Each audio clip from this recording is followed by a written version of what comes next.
Le 11 mars 2024 avait lieu le concours culinaire Kikkoman. Et c'était un anniversaire, le concours fêtant sa 30e édition. Il réunit des élèves en baccalauréat professionnel cuisine et en brevet professionnel cuisinier. Cette année, c'est la chef étoilée Stéphanie Lequelec qui a défini le thème sur lequel les candidats ont participé. Pour ce concours aujourd'hui, il aurait été demandé aux candidats de cuisiner un cabillaud qui devait être cuit puis laqué, accompagné de 2 garnitures, l'une complètement libre mais élaborée à partir d'un panier qu'on avait réfléchi, et d'une deuxième imposée où j'ai souhaité une pièce entière d'un chou farci pour 8 personnes à découper en salles. Il leur était demandé de réaliser donc un laquage, une sauce à manger et donc ce chou farci et l'utilisation minimum de 2 produits sauce de chez Kikkoman. L'épreuve a une durée de 3 heures. Pour les participants, c'est l'occasion de se frotter à l'un des premiers concours de leur parcours.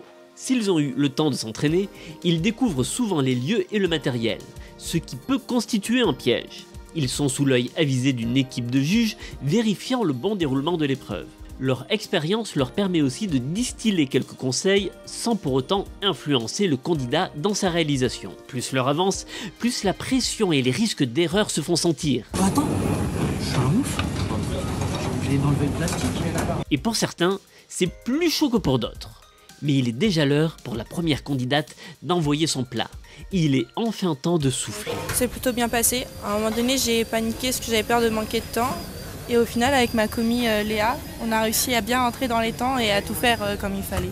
Présent en cuisine tout au long du concours auprès des juges, le chef Philippe Etchebest stimule les participants avec un mélange de gentillesse et de fermeté.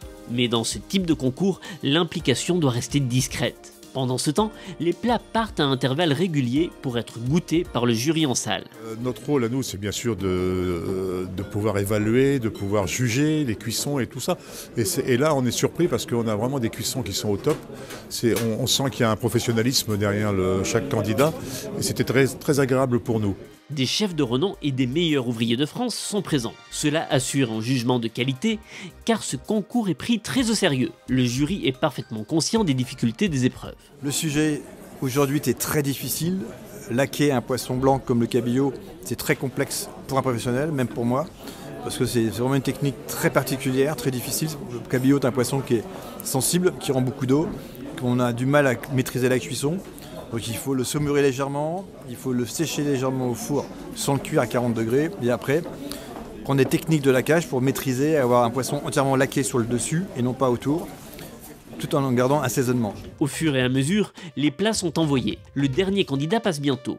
Et bien que se sentant longtemps à l'aise avec le temps, il reconnaît que celui-ci reste sans doute l'ennemi numéro 1. Ouais, là ça a été speed, c'était le coup de feu quoi. Le poisson je l'ai mis un peu tard, donc c'est pour ça aussi. J'aurais dû peut-être le passer 2 minutes à la salle à amande, ça aurait fait le feu. La pression retombe lentement en cuisine. Les candidats échangent entre eux et nous confient leurs sentiments, leurs réussites ou leurs déceptions. Ça s'est plutôt bien passé, sauf au niveau de l'envoi.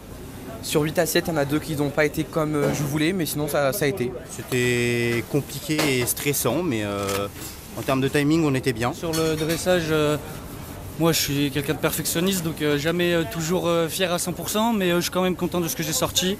Et je suis content d'avoir eu un commis comme ça et je le remercie beaucoup. Un peu compliqué. À la fin, sur le dressage, on a pris un peu de temps, donc un peu déçu, mais ça va.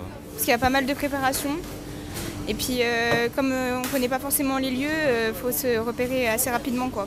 Il reste à savoir qui a gagné cette édition 2024. Eh bien, pour la catégorie baccalauréat professionnel, il s'agit de Mathias Contamine. Voici ce qu'il nous confiait juste à la fin du concours. C'est une belle épreuve, assez content de moi. J'ai sorti ça presque comme je le voulais. Un peu plus net, ça aurait été mieux. Mais bon, on a donné tout ce qu'on avait et je pense que j'ai essayé de représenter ce que j'avais représenté.